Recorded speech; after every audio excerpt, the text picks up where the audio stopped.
Hey, how are everybody? Welcome to Grandma's Attic Music Review. I am so glad to be here. Oh my gosh. I love our guest. That's really all I should say, but I'm not gonna. So I met this dude quite a while ago now, maybe like 4 or 5 years. And I had been told by several people that he was, quote, the best guitar player around, unquote. And I'm like, yeah, whatever. Because people tell me shit like that all the time, and it's not always true. And then I watched this gentleman, because he treats me like a lady. Why, I don't know. But he plays guitar as good as any of the other bests that I've ever heard. There are a lot of really best guitar players, but Chris is definitely in the top 4. Absolutely, probably number 2. And the other person is a long-time professional, so like 90 years old. So anyway, not only does he write you're not going to hear any covers today. It's all originals. He writes everything, and he's also an author, and we're going to talk about that during our interview. He's got lots of books, and we'll tell you how to get them, and they're good reads. They're good reads.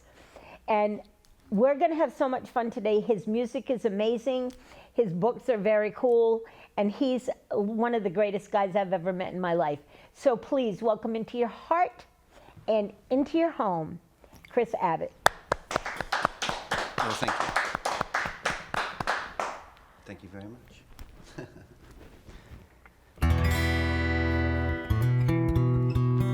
What an introduction. I'm going to play you a few songs that are very important to me. This one particularly because it's Veterans Day just gone, and this is a story about my grandfather.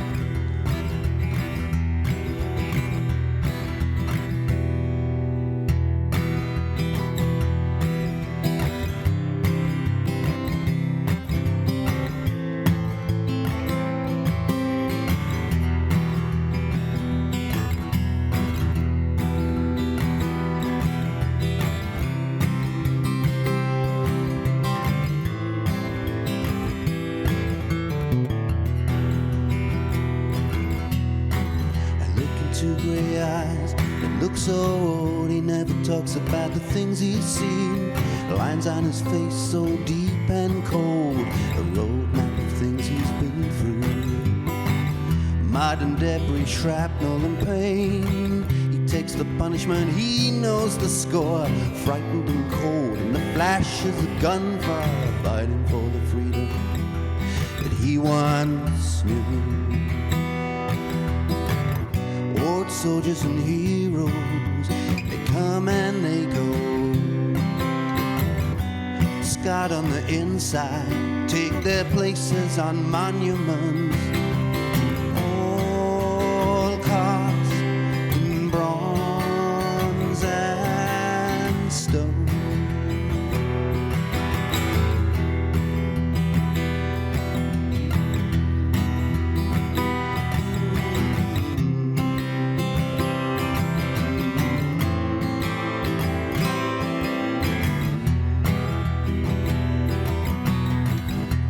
old wood all twisted and broken. He sees redemption ahead in the fight. He pushes forward, but not for a medal.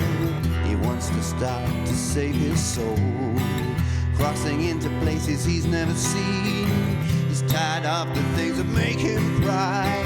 Hungry for life, hungry to live, fighting for the freedom that he once knew. Old soldiers and heroes, they come and they go.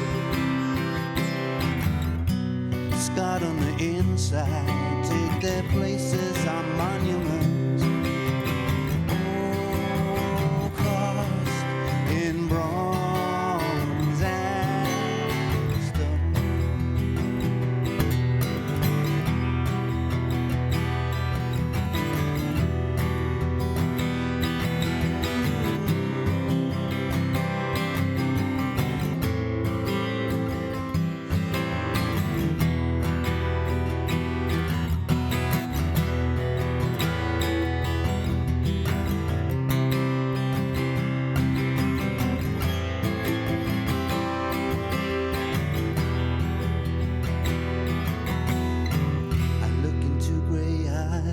Looks so old, he never talks about the things he's seen.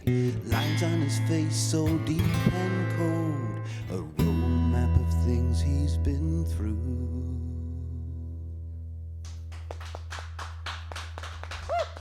Thank you. Okay, this next song is a song I wrote about my childhood. And about growing up as a young man. It's called Changing Times.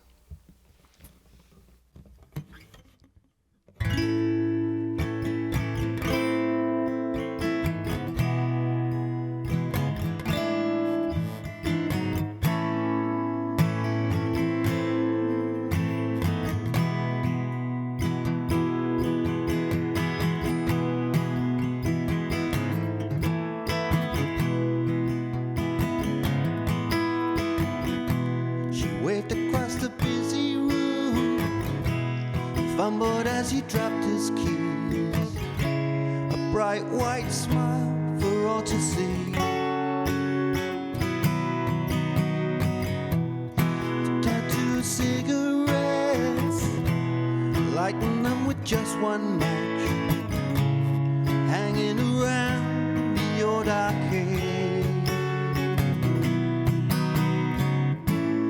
Now all those empty stores and rusted have left their tales behind. I'm left here wondering about those times and where it all went wrong. I know it was a special time, and growing up we saw it all. And I was just a boy, but they were mine. Those changing times, changing times. Worked till I and died for town, working for a grandstand. Two of the best I ever know. Worked till I and died, red low cigarettes. Would you rather I burn it? He often said. So many memories like those empty stores have left me long behind. I'm staring at roads I used to walk alone with older raging eyes. I know it was a special time. Growing up we saw it all. And I was just a boy, but they were mine. Those changing times.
time.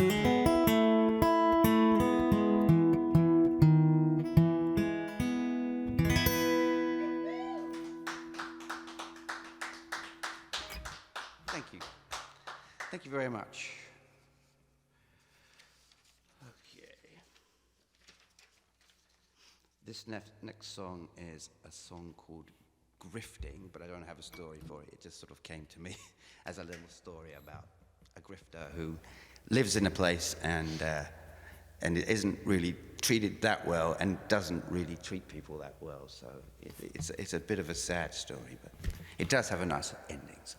You like nice endings? Yes, I like nice endings too.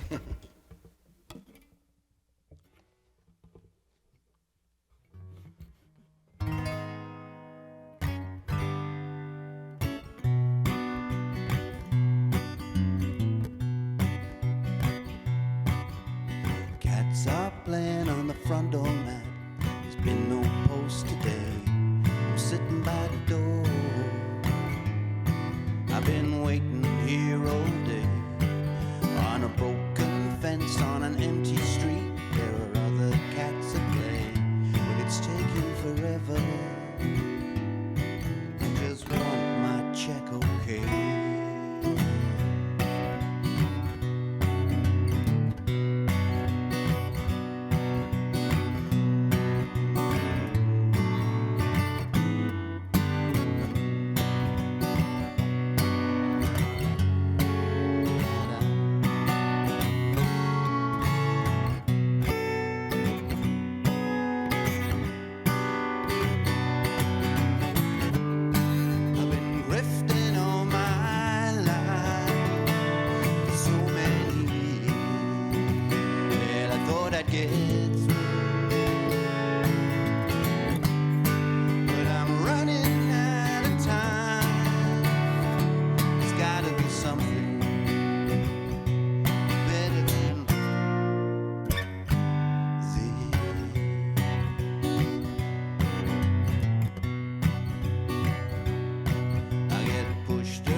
Forever. I don't suppose it'll change much now, but on the edge of town at the Temple Bell, I drink my blues away, but not on Mondays, no. No, I've still got bills to pay.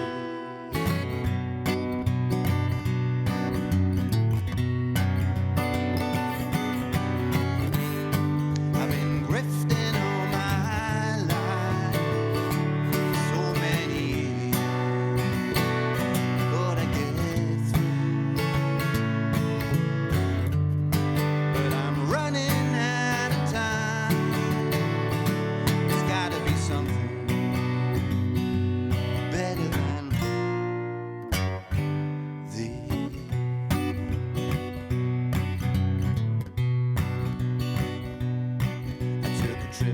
South for a weekend steak, I treat it like a king. I think I might just stay here. You know, it seems a better place.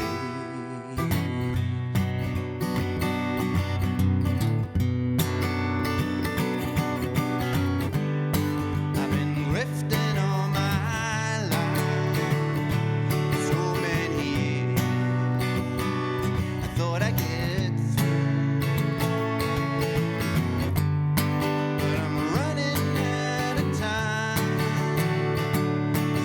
Something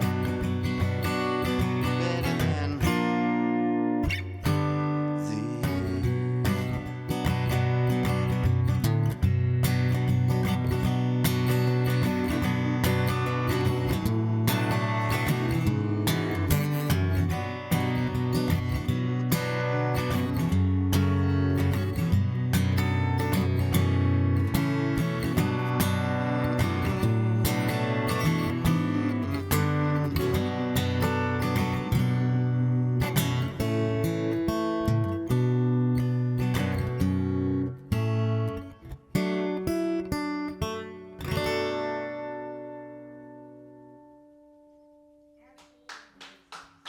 Thank you. Okay.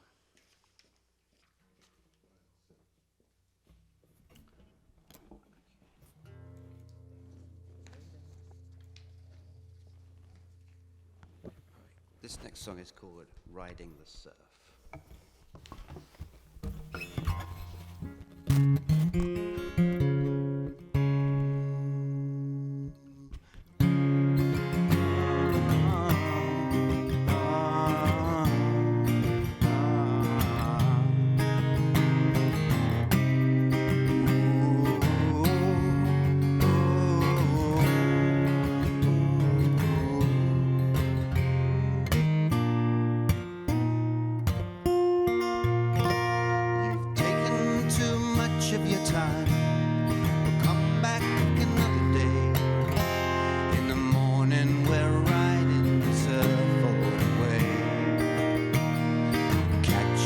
Tide on this bright summer's day.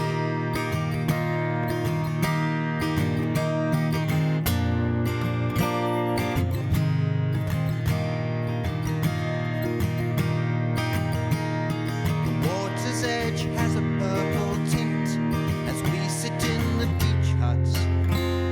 They keep just for this with the mod cons and Wi-Fi all around. With the salt on the air we are glistening to.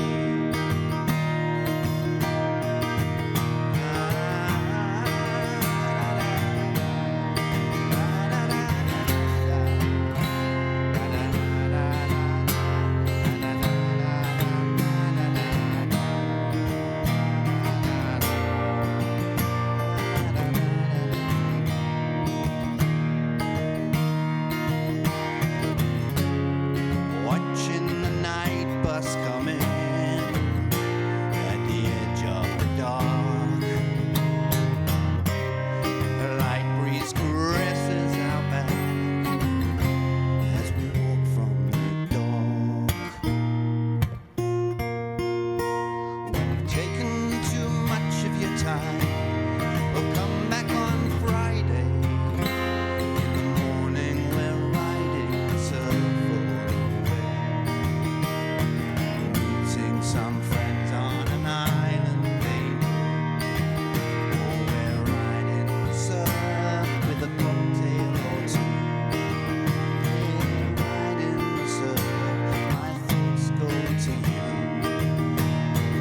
Riding the surf, my thoughts are of you.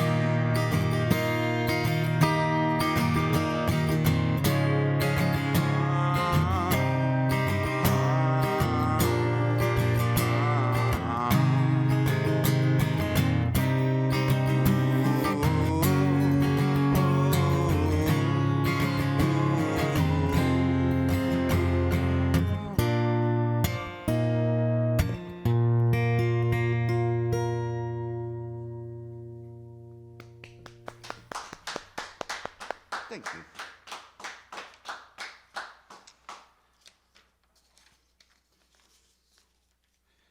Okay, this next song is called Summer Days, and it's more like a days rather than days, so I have to say that because my husband named the song.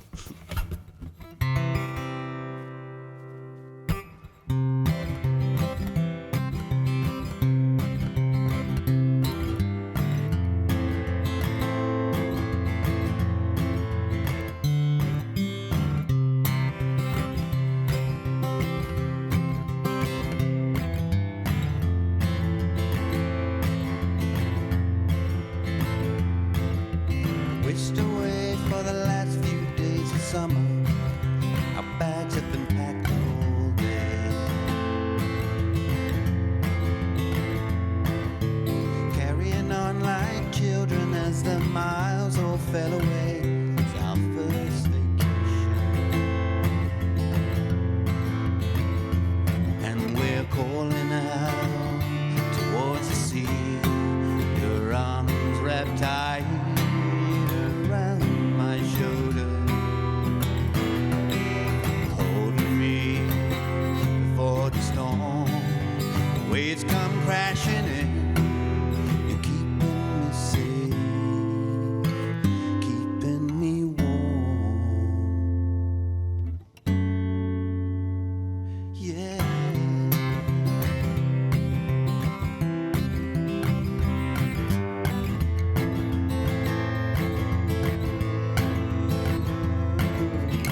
there's thunder in the air. Don't you remember? Checked out at the liquor store with a case of canned cocktails. It is a vacation. And we drank a few beside the pool. You were laughing at something I'd said earlier. It's getting hard for me to recall. Storms come crashing in. You're keeping me safe. That's all.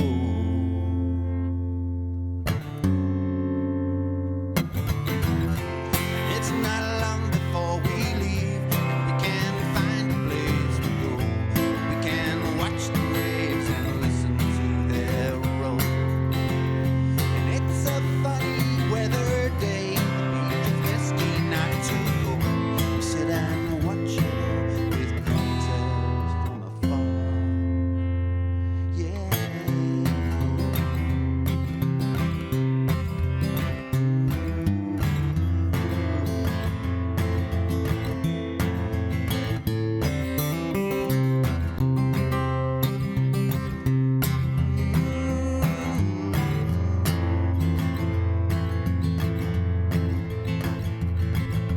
Heading home from the last few days of summer. We're leaving the island today. Well, our memories are full of sand beneath the toes and fish and chips dinner.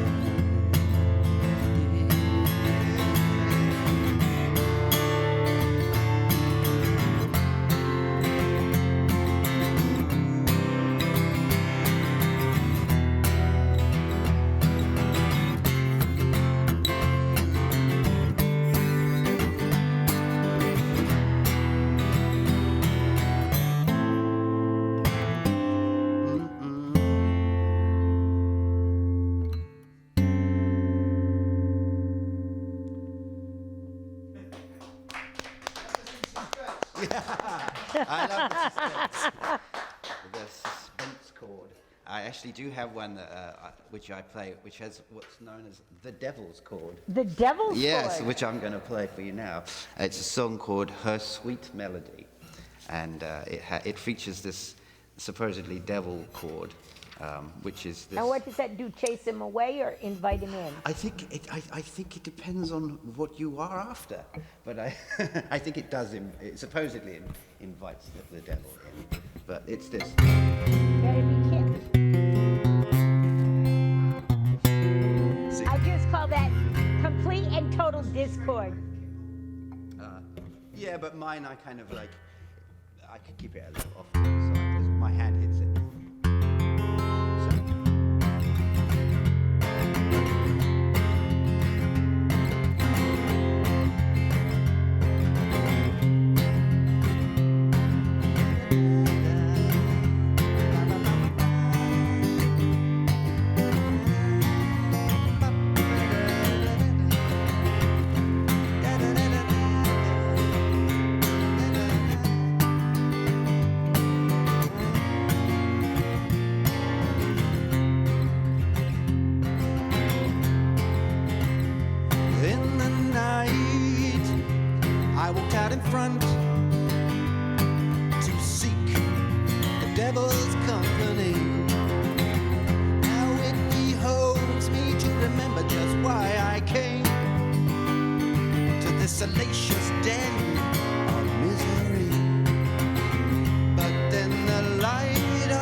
walked out in front and sought the devil's company.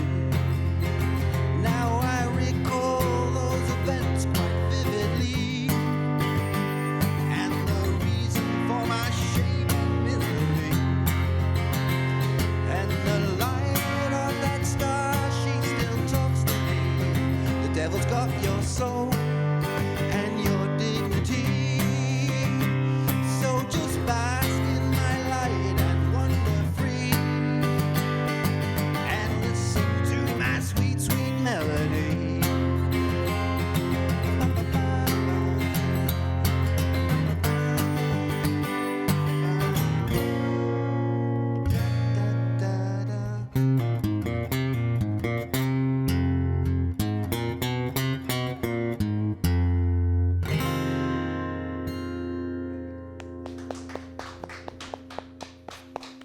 Can you play one more song for us, and then we're gonna hang out and talk? That sounds fabulous. Yes. Sounds like fun. I will. I will play you a song I wrote called Rent Past Due. Yeah, me too.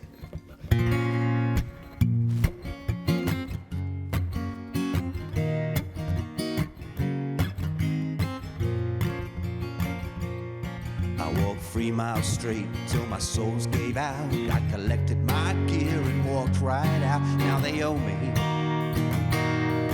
Yeah, they owe me. Playing my bands on a weekday nights, sitting in bars and smoking my highs. It's not awful. It's the dream. But the gigs get shorter as the days go by, and the pay gets smaller. There ain't no lie, it's frustrating. I got rent due.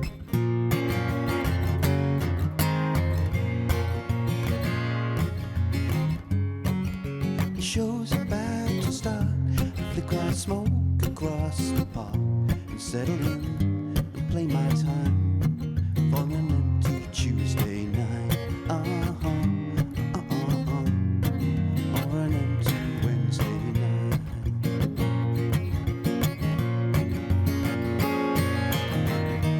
Debbie Smokehouse needs a band. She said she can't pay that much. Gonna book it anyway. Don't wanna lose my spot, yeah.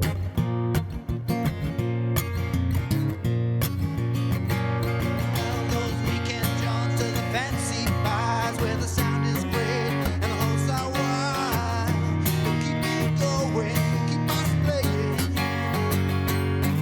But the smallest thing, just sit up and hide those faces. We know who you are, it's exciting. Oh, it's the dream. But the gigs get shorter as the time goes by, and the pay gets smaller, it ain't no lie. But I play that. I got rent due.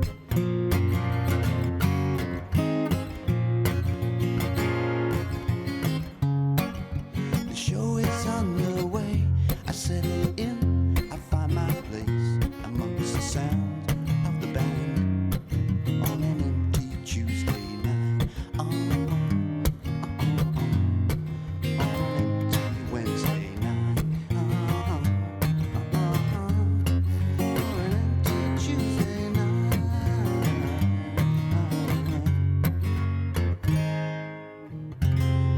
I got rent due.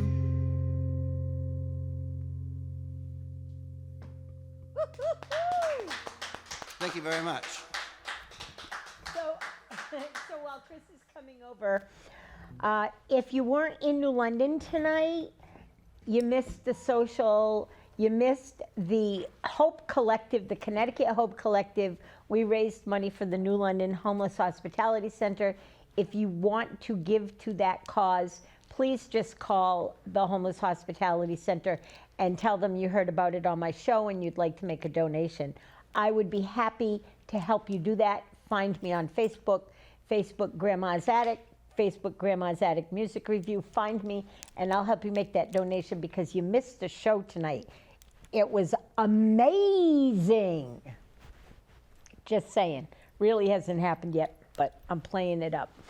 So there we go. Let's talk to Chris because, hold on, because we're in for a ride.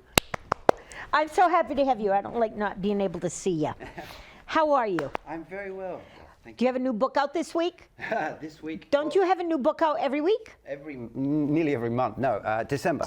December 25th is my next book. That's a little late for Christmas shopping, honey. Well, I will be doing some events locally where people can pick books up from me directly. We can talk about that too. So you're going to be doing events locally that people can get your books at. Let's talk about that first and get it out of the way. Sure. Because then we're going to talk about your music and everything. Sure. I'm going to be doing at least one event that I know of is actually going to happen, which is the 5th of December. And that will be at Leif's Garden. But in the gallery. In the gallery, and I will be doing book reading and book signing, and maybe playing a little music as well. So people can come to that, and they can pick up Christmas gifts. But people can also message me directly, and I will send them signed copies of any books. I know for a fact he does that. I have books in my house. They may not leave my house. They were made out to other people, right? Right. I may hide them. You're such a prolific writer, and you've kind of zoned in on a specialty. Talk a little about that specialty and why you went in that direction.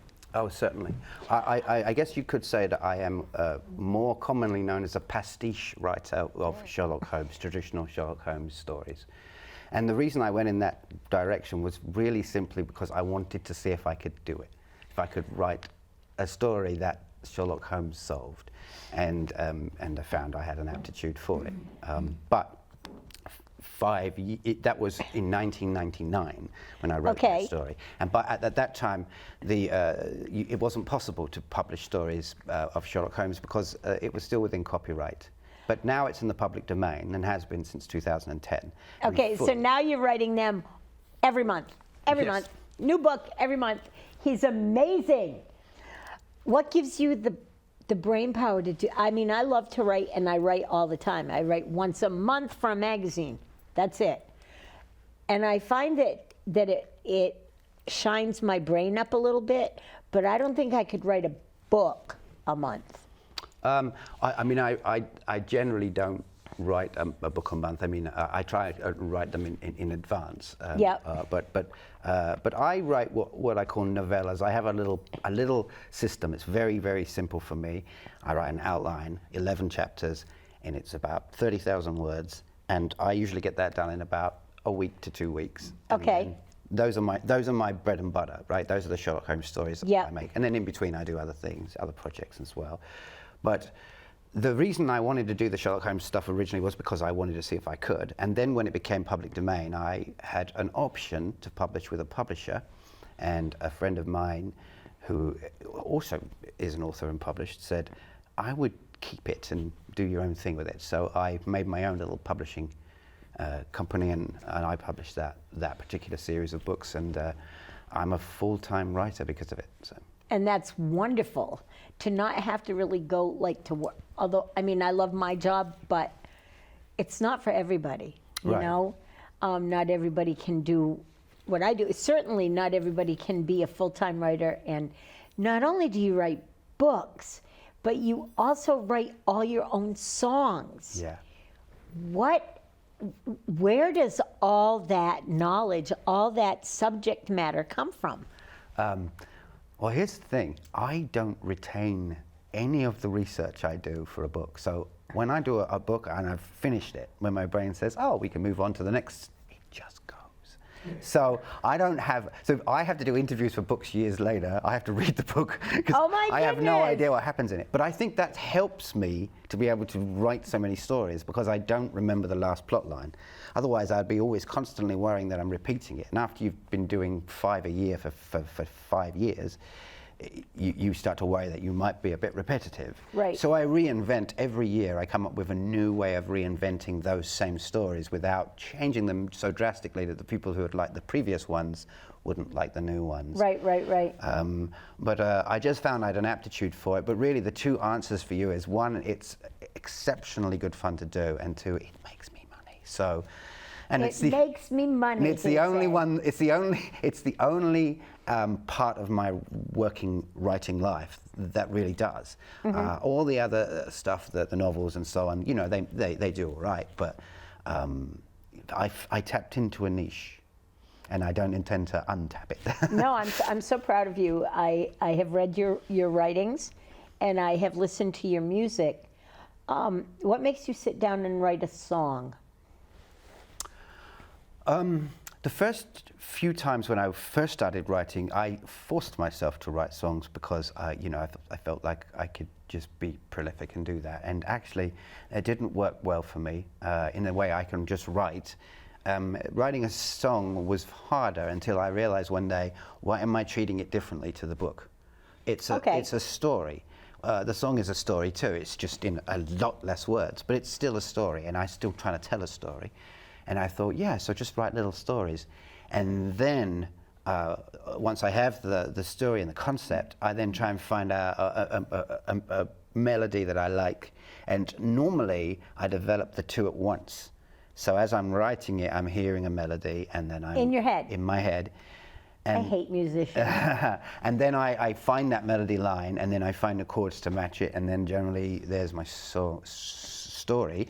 But what happens, like I do in my own writing, is that I'm never satisfied with the first draft. I always like a little twist, and if the twist at the end isn't twisty enough, then I give it another twist. Right. And so I do that with my songs too. You know, I try and add some little quirky things, an odd chord change here and there, you know, something. The devil's chord. Yes, the devil's chord. And also like a bass rundowns and so on. But it's very interesting, and my writing process has changed quite a lot over the years.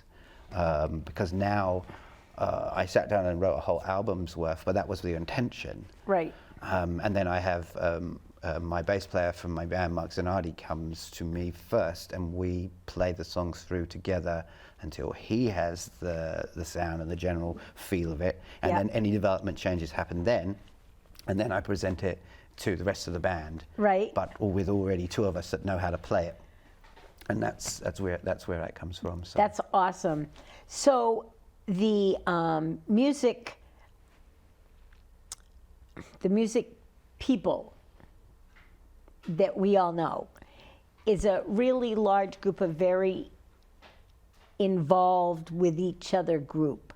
Right. I don't see that in a whole bunch of other communities. No. You just don't. Do you think that has helped to change your writing up, and has that helped to change your playing up? Absolutely. I learned from so many people. I mean, in the writing world, I'm no longer a novice, but I'm still new and I'm still learning my craft. And now I'm developing it to the point where I can step out a bit further. And musically the same. When I first came to the area, I mean, I moved to America in 2010. This is my 15th year here. And I met up with the community, the same community that we're all a part of, Right. back in 2015, and have been a part of that community since. But I have learned from every musician, from every other writer, whether it be songwriter or not. In fact, that song that I played with the Devil's Chord in it, believe it or not, had a mid-break in it that was written by Bruce Thorndike. I love him. Because I sent him my song and I said, hey, I need something, and he's a very good songwriter. He really is. And I needed something, a different way to go with this, and I can't figure it out without doing more of the same. And he came back with that break, which was, when you listen to it now, with that ear of his playing, you go, oh yeah, that's absolutely him. Right, you know, he would absolutely write it that way. Right. And that was great for me. So I learned from that, and I always credit him because, you know, it's one of those changes where I just never would have, but it helped me to learn a different way of doing something. So yes, I learned from everyone. That's nice. So, personal question. Do you play your new songs for your husband before you put them out in public? Yes. And what is he honest with you if it sucks? No. I don't think so. He tells me exactly what I want to hear. I knew that was coming. He always tells you it's lovely. There are certain songs that are very personal because I've written them directly for him, and he knows that. And there are one or two that everyone knows because I tell them every time. But there are a couple that have very personal meanings for us that no one will know, that is about us. I don't tend to write specific stories about my life so much. I may write a story about me, expressing in a way that I couldn't do, Yep. or doing something in a song that I wouldn't be able to do, but I would like to have done. So I do that a lot. But there are certain songs. Hopes and Dreams is a song that I wrote for my husband when we first met, and it's exactly what it means. You're all my hopes and dreams. You're all my favorite things. That's the line. That was the line, and that was, we had that at our wedding too. So, but. It's very interesting because even if you look at your popular artists and the people you listen to in your playlists and stuff, at least one or two of them have written a song so personal, but we would never know because we would get our own interpretation. Right. Well, and that's from it. one of the things that happens for me with all of you singer-songwriter people. What you all do, and I think I say this almost every show, you guys write an emotion and the words to an emotion that I haven't been able to figure out. Right. Like something has happened in my life and I'm not sure what it is. And then you guys put words to it and all of a sudden I'm like, that's what it is. That's it. And I so appreciate that. Even in my own writing, I don't feel like I get that kind of feeling out. Like I can write a story about you and put you in a magazine and make people know about you, but I don't think I make other people feel their stuff. Right. I think I can make them feel your stuff because I'm writing about you, and I think I'm good at that. But what you guys do for me and for the whole human race, music is absolutely the universal language, and sometimes it's just the melody. Sometimes it's not even the words. I don't know if you ever heard of a band called Plywood Cowboy with Steve. Sure. Okay, Yes. so they wrote a song called Honey Dust Divine. Shoot, I can't remember. Anyway, it's about a girl that leaves home really, really young, goes through all the stuff that we as women have gone through as women that leave home early and go through the drugs and the alcohol and all the things. And I had never heard anybody that did not know me write my song. Right, yeah. It was absolutely all about me. And when I told him my story, I didn't tell him how I felt about that song. I told him my story, and he was like, I sing that song, I said, but you didn't know me. Right. And I love that. I love that. The universal language, it's so wonderful. So let's tell everybody where to find you. Give them all of your streaming places. Give them all of your, give our people everything you've got that they can get you at. Yes. Okay. Very easy. If you just go to my website is CDAN Abbott, ABBOTT.com. But if you can't remember that, then just write Christopher Abbott into your search engine, and I'm pretty sure I'll be the first one that comes up. Because he's that good. He really is that good. His books are amazing. They're not big, long reads. Like you said, 11 chapters. You're in it, you're out of it, and if you like to read slowly and chew up your book, it still will only take you a couple of days. You know what I'm saying? It's good stuff. And it's about Sherlock Holmes. How can you go wrong? And his songs, they're everywhere. Now, where are you playing next? I'm playing at the Penny Lane pub in Saybrook on Friday. That's last night. Just by the way, that's last night. So when am I playing next? I'm playing at the Gelston Hotel which would be the Saturday the 29th, I believe. The weekend of October. Thanksgiving. Yes, the weekend after Thanksgiving. The Black Friday, I will be playing at the Barrel House, and then the Saturday I'll be playing at the Gelston. Nice. So yeah, nice. with my sort of, well, a trio part of my band. So myself, Right. Frank Natter, and Mary, I think, will be playing at the Barrel House, and Mark Zanardi. So. Nice. So you should bring the trio here. Yes, I would love to. So let's do that. You've got a record dropping in, a record or a book? I got a book coming out at Christmas. I have a record coming out next year, Okay. but I haven't got the dates for that yet. Well, as soon as you have a date, we'll bring it will. on the radio. We'll play it first. Yay. I'm going to be the first one to play it Yes. on the radio. Yes. I love getting that. That's my little snippet. When people have music coming, I'm like, that's mine. I get to drop that record. It makes me happy. So will you take us out with a song? Thank you so much, Chris, for coming on my show. Thank you for all that you do for the arts, for the community, for all the other musicians that you just help along, because you're amazing.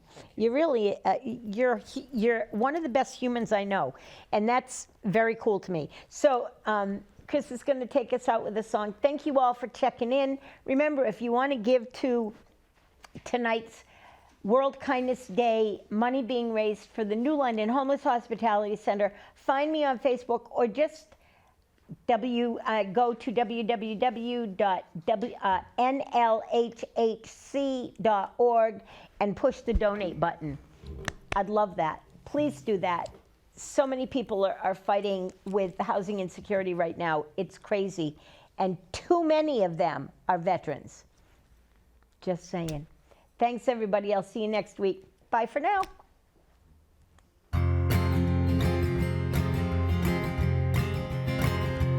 It's a certain type of key that'll open up the door, but you won't find it here, not on me.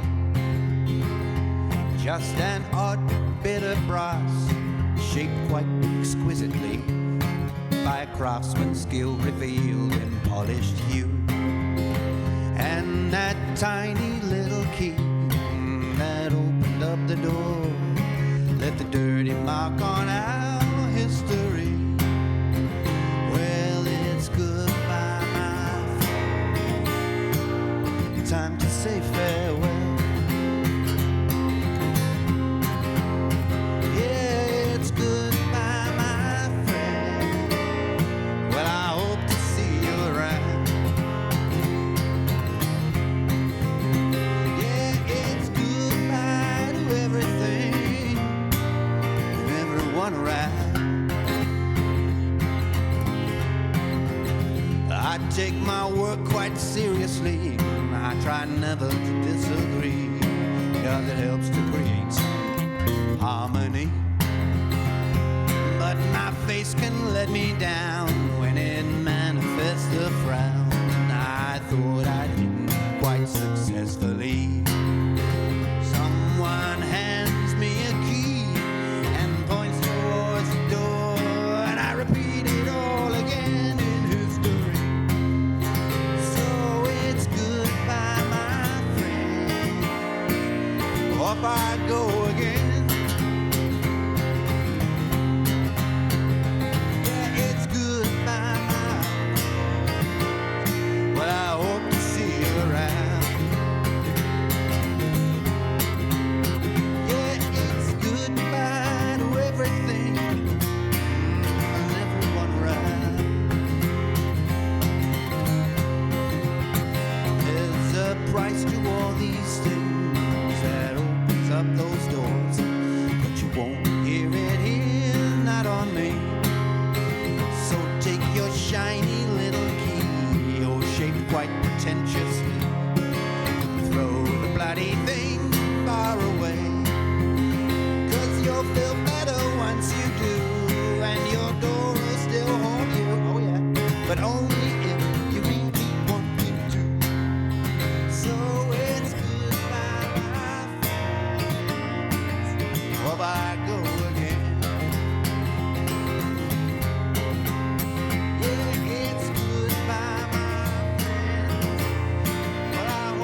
Bye.